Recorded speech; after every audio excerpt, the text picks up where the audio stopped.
Hey everybody, it's Dr. Reiser. If you like what you see in our videos, make sure you click subscribe so that you don't miss out on any future videos about functional medicine, nutrition, and tips on how to reclaim your health the easy way with Functional Health Center of the Carolinas.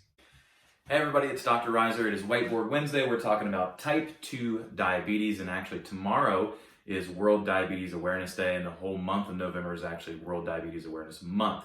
So very apropos for us to be talking about type 2 diabetes today. And really today I'm not going to go into too many specifics about treatment because it's going to be different for every individual, but I want to talk about the misconceptions about diabetes on its own, and specifically type 2 diabetes. Type 1 we're not going to talk about today. That's something that's going to be a genetic component, and many individuals cannot help that happens to them, obviously. So we're looking at type 2 diabetes. Many call this disease a reversible disease, myself included, and a very, very preventable disease. So we're talking about type 2 diabetes, and three things I want to talk about today as far as misconceptions, and I'm going to list those. So people that have type 2 diabetes, they typically think, or when I talk to my patients, that it is something that they can't avoid. So number one, they think it's a genetic disease. So the first thing we talk about is genetics. Is this a genetic disease? Yes and no.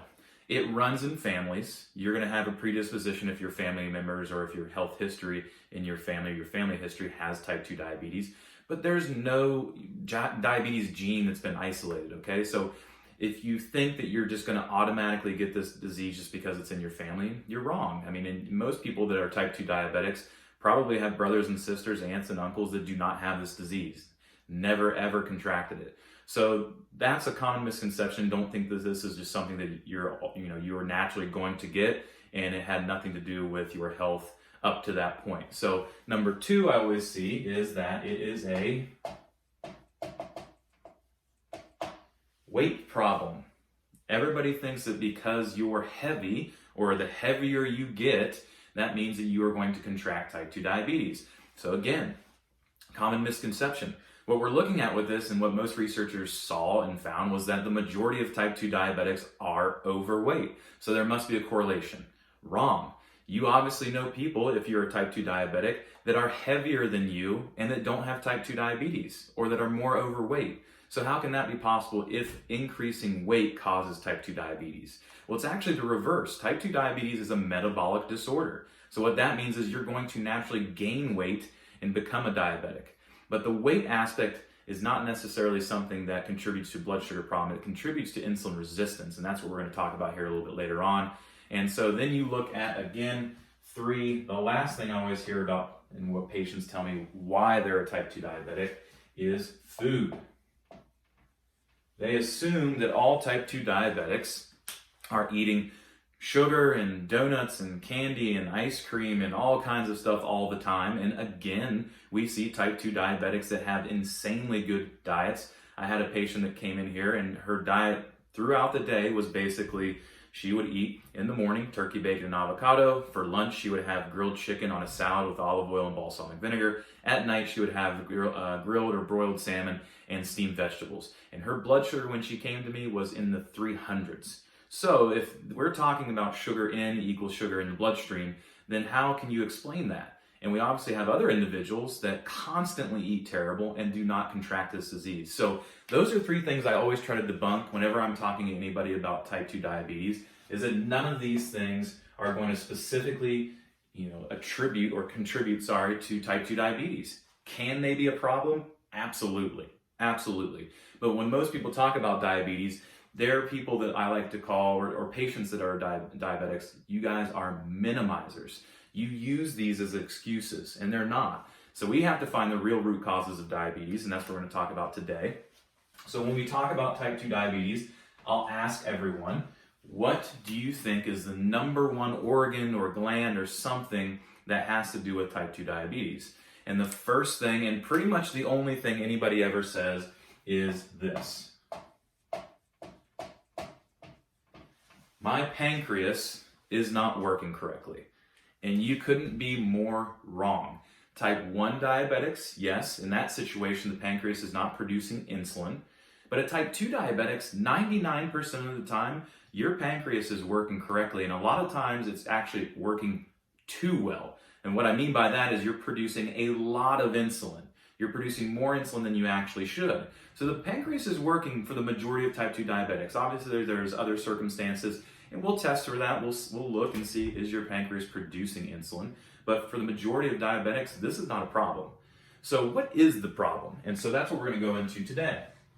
In order for us to fully understand and look for the real issues of a type 2 diabetic, we have to understand the disease itself. And most people think it's just an accumulation of sugar in the blood. There's too much sugar going in, and that's why it stays there, and you're not getting rid of it. The real problem, and if you look at any research tied to type 2 diabetics or actually other diseases in the world, you're going to look at what's called hyperinsulinemia.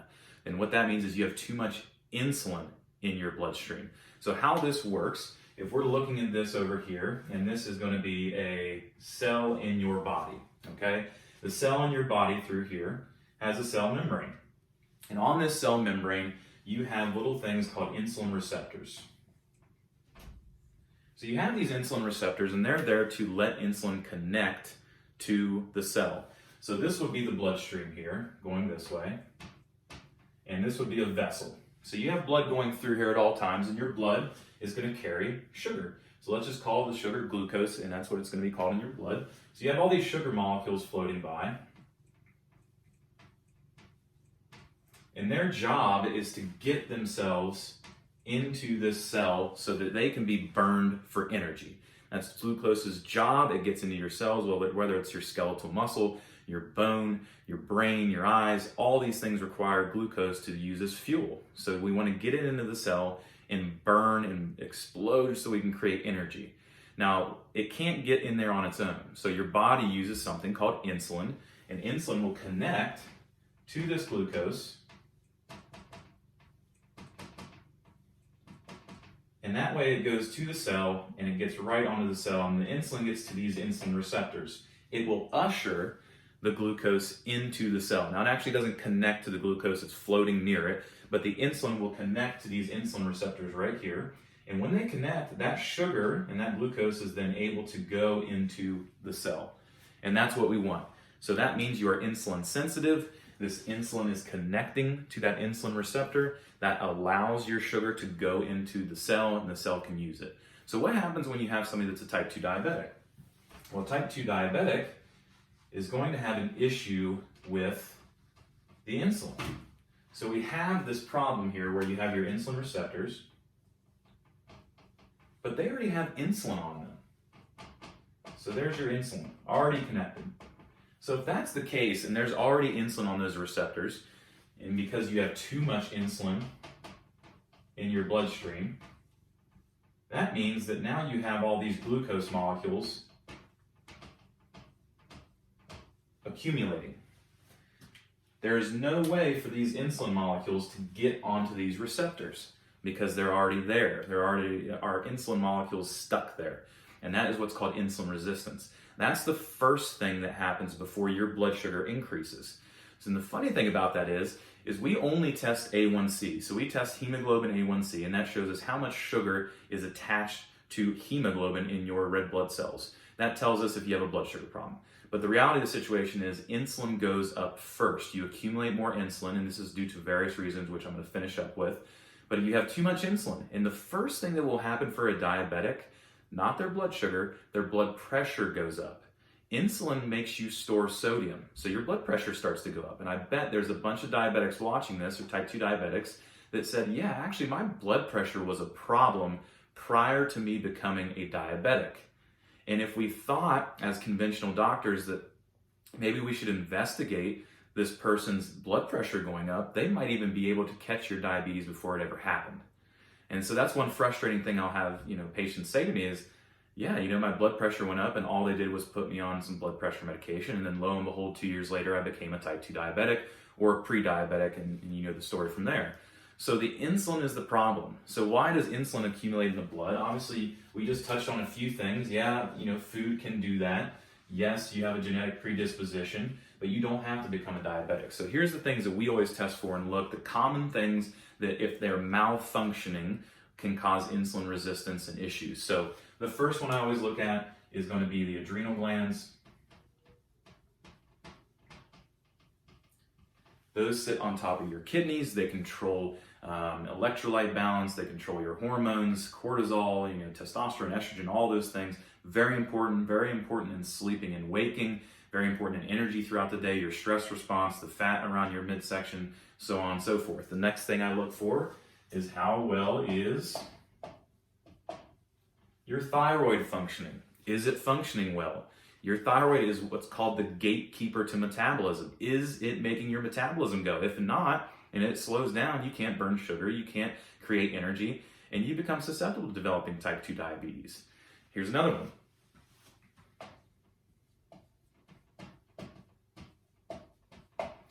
Leaky gut. So any kind of intestinal issue, gastrointestinal issue, can make you susceptible for type 2 diabetes issues, or blood sugar issues, obviously is what I'm talking about. But if you have issues with dysbiosis, maybe you have some critters down there that you don't know about, yeast, you have bacterial infection, parasitic infection, viral infections, you name it, we can look at it on a stool test. If that's causing a leaky gut where things are leaking into the system, promoting inflammation, causing autoimmune issues, you can have blood sugar problems. So these are 3 big things that we always check for. Another one we can check for too, and that I'll commonly see, is liver issues. So the liver is going to detoxify your entire body. It controls a lot of things. If those detox pathways aren't working well, then we have an accumulation of sugar in the bloodstream. You have to make sure that liver is working well. And I bet there's a lot of type 2 diabetics out there that said, yeah, actually I have a fatty liver. That was diagnosed prior to me becoming a type 2 diabetic. So these are 4 big things that I always test and look for. Depending on the situation, it may just be 1 or 2 or all of them. Some people come in and every single one of those things has a problem that we need to address. But it can get pretty crazy as far as going down through type 2 diabetics, health histories, figuring out, how did this develop, what happened first. And then obviously you have medications. I mean, statin drugs put you at a higher risk for developing type 2 diabetes. So if you're taking a statin, you're taking a drug that actually promotes your other disease of type 2 diabetes. So when you're talking to your doctor about being on a statin, see if there's any other way you can get your cholesterol down. If you have a thyroid problem, a lot of times your thyroid being slow can push your LDL cholesterol up. A lot of times as well, if you're looking at your cholesterol, you may be looking at your cholesterol ratios and saying, well, that looks fine, so why am I on a statin? So find a doctor that's a little bit more progressive, that looks at the full picture of your cholesterol, because if you're on that, and an article came out, I think very recently, and it said, we posted this on our social media, taking a statin puts you at a 35% greater risk of all-cause mortality, strokes, heart attacks, diabetes, everything. So it's not a very good drug to be on if you can help it. Obviously, there's situations that it might be important for you to be on it, just for other reasons. But this is something that I see a lot of diabetics on. It's something that they were on previous to becoming a diabetic. So I'm going to finish up today with one last nugget and note. You are on medications for diabetes, so why isn't your diabetes cured? So one thing that we look for in a treatment model is how can we really limit the number of medications that you're taking, obviously work with your doctor as far as this is concerned. But if we just talked about what causes type 2 diabetes, and it's high insulin. It's a lot of insulin in your bloodstream. You then become insulin resistant on your cells. Then the sugar doesn't have anywhere to go, so you accumulate sugar. So let me ask you this question. If most of your medications are designed to do this,